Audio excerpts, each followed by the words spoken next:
ಗೀತಾ ಮಹಾತ್ಮೆ. ಭಗವದ್ಗೀತೆಯು ಹಿಂದೂಗಳ ಶ್ರೇಷ್ಠವಾದ ಧಾರ್ಮಿಕ ಮತ್ತು ಆಧ್ಯಾತ್ಮಿಕ ಗ್ರಂಥವಾಗಿದೆ. ಆಧ್ಯಾತ್ಮಿಕ ಕ್ಷೇತ್ರದಲ್ಲಿ ಗೀತೆಯು ಪ್ರಪಂಚದಾದ್ಯಂತ ತನ್ನ ಛಾಪನ್ನು ಮೂಡಿಸಿದೆ. ಅಂದಿಗೂ ಇಂದಿಗೂ ಎಂದಿಗೂ ಸಲ್ಲುವ ಗ್ರಂಥ ಭಗವದ್ಗೀತೆಯೊಂದೇ. ಭಗವದ್ಗೀತೆಯಲ್ಲಿರುವುದು ಬೇರೆ ಎಲ್ಲಾ ಗ್ರಂಥಗಳಲ್ಲೂ ಇವೆ, ಆದರೆ ಭಗವದ್ಗೀತೆಯಲ್ಲಿಲ್ಲದಿರುವುದು ಬೇರೆ ಯಾವ ಗ್ರಂಥಗಳಲ್ಲೂ ಇಲ್ಲ ಎಂದು ಶಾಸ್ತ್ರಗಳು ಹೇಳುತ್ತವೆ.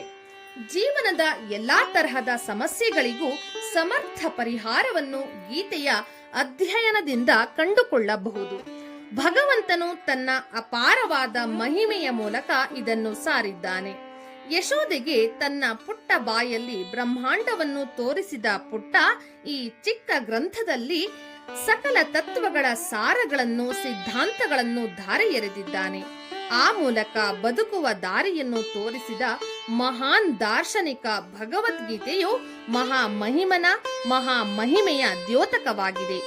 ಗೀತೆಯು ಕುರುಕ್ಷೇತ್ರ ಮಹಾಸಂಗ್ರಾಮಕ್ಕೆ ಮಾತ್ರ ಸಂಬಂಧಿಸದೆ ಪ್ರತಿಯೊಬ್ಬ ಭಾರತೀಯನ ನಿತ್ಯ ಜೀವನದಲ್ಲಿ ಸಂಭವಿಸಬಹುದಾದ ಏಳು ಬೀಳುಗಳ ಗೊಂದಲಕ್ಕೆ ಒಂದು ಪರಿಹಾರವಾಗಿದೆ ಮತ್ತು ಸದ್ಗುಣ ದುರ್ಗುಣಗಳ ಆಂತರಿಕ ಸಮರಕ್ಕೂ ಸಂಬಂಧಿಸಿದ್ದಾಗಿದೆ.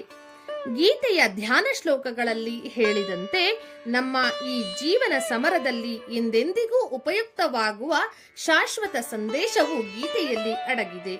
ಧ್ಯಾನ ಶ್ಲೋಕದ 4ನೇ ಭಾಗದಲ್ಲಿ ಈ ರೀತಿ ಹೇಳಿದೆ: ಸರ್ವೋಪನಿಷದೋ ಗಾವಃ ದೋಗ್ಧಾ ಗೋಪಾಲನಂದನಃ ಪಾರ್ಥೋ ವತ್ಸಃ ಸುಧೀರ್ಭೋಕ್ತಾ ದುಗ್ಧಂ ಗೀತಾಮೃತಂ ಮಹತ್. ಉಪನಿಷತ್ತುಗಳೇ ಗೋಗಳು, ಗೋಪಾಲಕೃಷ್ಣನೇ ಹಾಲು ಕರೆಯುವವನು, ಗೀತೆಯೇ ಹಾಲು. ಉಪನಿಷತ್ತಿನ ಸಾರವನ್ನು ಶ್ರೀಕೃಷ್ಣನು ಗೀತಾಮೃತದಲ್ಲಿ ನೀಡಿರುವನು.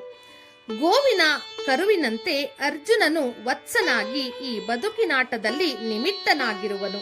ಆದರೆ ಗೋವಿನ ಹಾಲು ಕರುವಿಗೆ ಮಾತ್ರ ಆಗದೆ ಉಳಿದವರೂ ಕುಡಿಯುವಂತೆ ಅರ್ಜುನನಿಗಾಗಿ ಹರಿದ ಈ ಗೀತಾಮೃತದ ಧಾರೆಯನ್ನು ಪ್ರಪಂಚದ ಆಸ್ತಿಕರೆಲ್ಲ ಸವಿದು ಸ್ಫೂರ್ತಿಯನ್ನು ಪಡೆಯಬಹುದು.